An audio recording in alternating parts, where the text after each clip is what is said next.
It began with a question so direct it silenced the room. When Congresswoman Grace Meng leaned forward and asked FBI Director Kash Patel whether extremists were slipping through the Bureau's own background checks, you could feel the tension shift. For months the Bureau had been under fire, accused of secrecy, selective transparency, and shielding people in power from accountability. But this time it wasn't just about missing records or partisan drama, it was about whether the FBI itself could still be trusted to protect the truth. Meng didn't waste time. She started with what seemed like a technical question: apportionments. Dry, bureaucratic, forgettable to most people. But those documents are the roadmap for how agencies spend billions of dollars. Director Patel, since 2022, the executive branch has been legally required to operate and maintain a publicly available system to which apportionments are posted.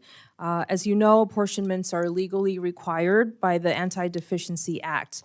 They are formal federal budgetary accounting documents that are legally binding on federal agency, and OMB uses them to tell agencies how and when they can spend legally appropriated funds.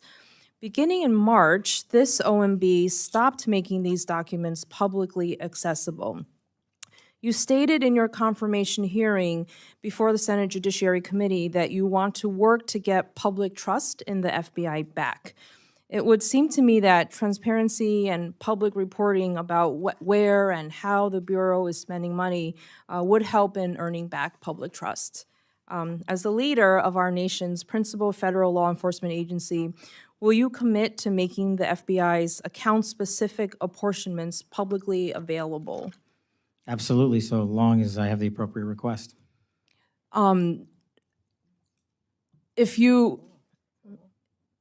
The law requires that all the information be posted publicly. Are you committing to do that? If that's what the law requires, yes. I'm not the appropriations expert, but if that's what the law requires, that's what we'll do.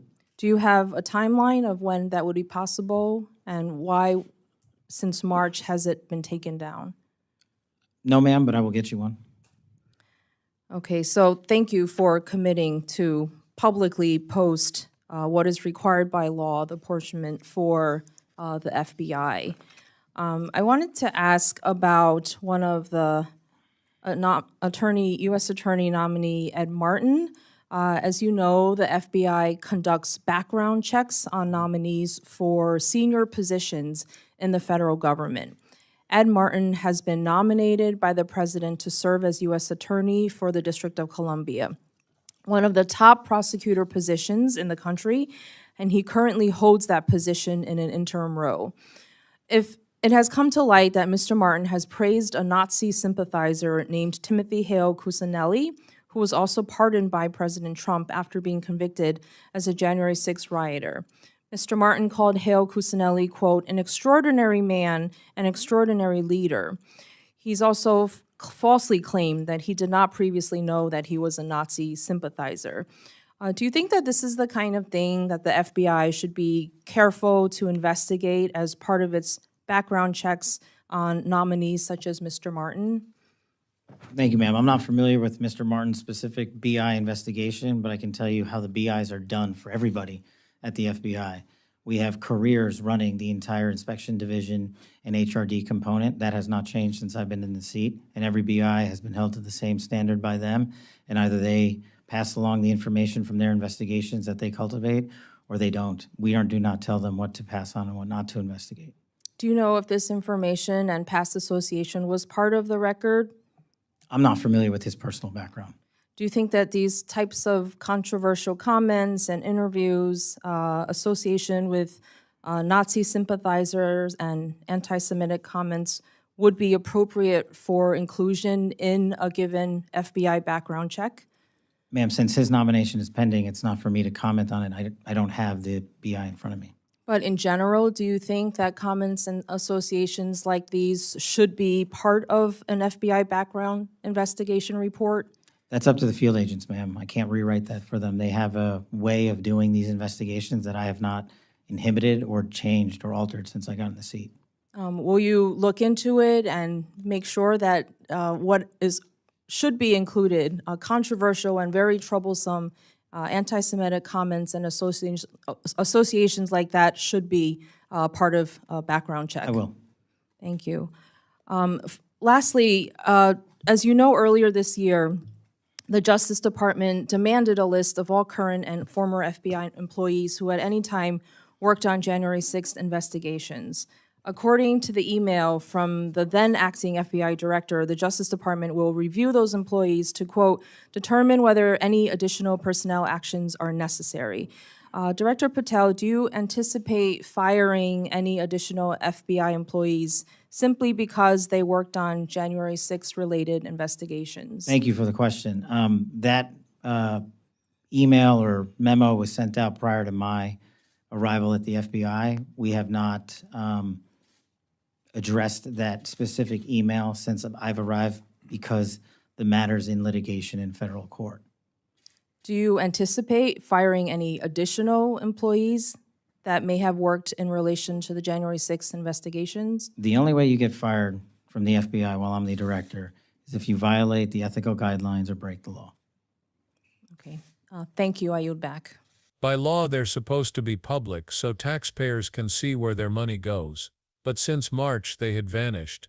No public posting, no explanation, just gone. When Meng pressed Patel, he hesitated. He said, "I'll get you a timeline," but what she was really demanding wasn't a date, it was honesty. Because when legally required financial records disappear, it's not a clerical glitch, it's a signal. A sign that someone somewhere doesn't want you to see what's behind the curtain, and that was only the beginning. Meng's second question cut even deeper, not about budgets but about judgment. She brought up a name that instantly changed the tone of the hearing. Ed Martin, the president's nominee for U.S. Attorney in Washington, D.C., a powerful position, the kind of job where one person's discretion can shape investigations that reach into the highest offices. But Martin wasn't just any nominee. He had publicly praised a January 6th rioter, a man described as a Nazi sympathizer, calling him an extraordinary man, an extraordinary leader. Meng wanted to know, was that on the record? Did the FBI include that in his background check? Patel shifted in his seat.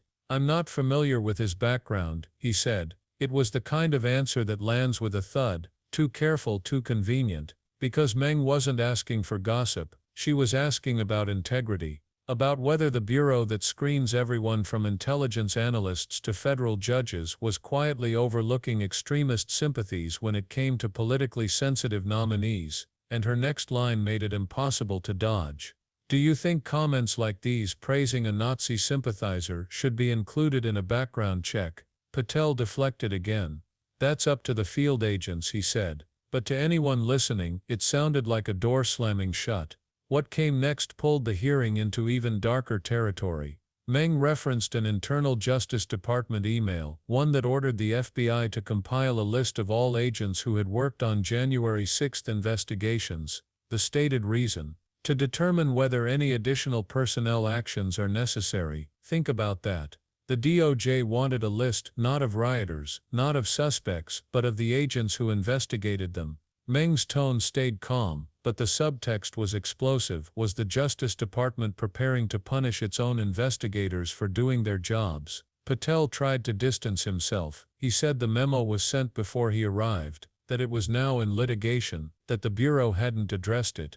But for anyone paying attention, that wasn't reassurance, it was confirmation that the question still hangs unanswered. And here's why all of this matters. When the government starts hiding budget documents, ignoring extremist associations, and compiling loyalty lists of investigators, the danger isn't theoretical, it's structural, it seeps into the foundation of democracy itself. Because trust, the kind that lets citizens believe in the fairness of the system, doesn't survive secrecy, it doesn't survive evasion. Grace Meng wasn't just reading from a script, she was sounding an alarm. The issue of apportionments may sound dull, but it's actually the first domino. These are the documents that show when and where taxpayer money moves, who gets funded, when programs are paused, and how priorities shift behind the scenes. The Anti-Deficiency Act was written precisely to stop agencies from quietly reprogramming funds for political ends. When those records suddenly go dark, it doesn't just break a transparency rule, it breaks the ability for anyone to verify how power is being used. It's not the kind of scandal that explodes overnight, it's the kind that grows quietly, in the shadows of bureaucratic decisions. That's why Meng's question hit so hard. Because she was really asking, if you can't even show us how the money moves, how can we believe anything else? Then came the personnel crisis, and this part cut to the bone. Ed Martin's nomination wasn't just controversial, it was symbolic. The idea that someone who once publicly praised an avowed extremist could be nominated to lead prosecutions in the nation's capital sent a chilling message about standards. And when the FBI's own director claimed he didn't know if that was part of the vetting process, it raised a question that's bigger than one man. Who's protecting the protectors? Because a background check isn't a formality, it's the firewall between ideology and justice. If extremist sympathies can slip through unchecked, the entire system becomes compromised from within. Meng's tone stayed firm, but beneath it was frustration, the kind that comes from watching institutions avoid accountability while pretending to defend it. Then she turned to the internal purge. The DOJ's request for a list of agents involved in January 6 investigations may sound like routine bureaucracy, but in practice it's something much darker. It means every investigator who touched that case, every analyst, every field agent, could find their name on a list to be reviewed. Reviewed for what? For doing their jobs. For investigating the wrong people. Patel said no one would be fired unless they broke the law. That's the bare minimum answer, and that's the problem. Because the real issue isn't what's written in the rulebook, it's what happens in the silence between the rules. This hearing wasn't just a clash of personalities, it was a test of the system's reflexes, of whether institutions still know how to protect themselves from corruption. Transparency is supposed to be automatic, vetting is supposed to be rigorous, investigators are supposed to be shielded from political retaliation, but as Meng's questions revealed, each of those safeguards is quietly eroding, and when that happens, the costs aren't abstract. It's not just about hearings and headlines, it's about what kind of country you wake up in. A country where public money moves in secret, where extremist sympathizers are rewarded with power, and where the agents investigating insurrection are the ones being scrutinized. Meng's closing words weren't fiery, they didn't need to be. The facts were already enough to ignite the room. Her questions forced Patel to make 3 commitments on the record: to restore public access to the FBI's financial apportionments, to review how extremist affiliations are captured in background checks, and to ensure that no agent is fired for working on politically sensitive cases. Each promise sounded simple, but in Washington simple is often where accountability goes to die. That's why this exchange matters, because now it's all on the record. If you strip away the politics, what's left is this: transparency gives oversight its teeth. Independent vetting protects the rule of law, and protecting investigators protects the truth itself. Grace Meng's questions weren't grandstanding, they were maintenance, the kind democracy requires to keep its machinery running. Because if you can't see where the money goes, if you can't trust how officials are vetted, and if investigators fear punishment for following the evidence, then the promise of justice becomes an illusion. And yet this hearing offered something rare, a sliver of accountability in real time. Patel's reluctant admissions, Meng's precision questioning, the tension in the pauses, they all became part of the record. And once it's in the record, Congress can follow up, journalists can trace it, citizens can demand answers. That's how sunlight gets in. Not all at once, but through cracks like this. So here's what happens next, and why you should care. That missing apportionment data, it can be demanded back into public view. Those background checks, they can be audited. And that list of FBI agents, it can be investigated by the Inspector General to ensure no one is being punished for upholding the law. But it only happens if the public keeps watching. Because hearings like this aren't just government theater. They're where accountability either takes root or dies in the noise. And for once someone in that room refused to let the noise win. Grace Meng didn't shout, she didn't grandstand. She just asked the kind of questions that make power nervous, and kept asking until the truth cracked open, even a little. If you take one thing from this hearing, let it be this: democracy doesn't fail overnight. It erodes through unanswered questions, unposted documents, and unchecked appointments. And every time someone like Meng demands an answer on the record, it's a reminder that oversight still has a pulse. So keep watching, keep asking, Keep demanding transparency, because power only hides when no one's looking. If you found this breakdown valuable, hit the like button, share it with someone who still believes accountability matters, and make sure you're subscribed. Because the next hearing could decide whether those missing documents ever see the light of day, and we'll be here breaking it all down, piece by piece.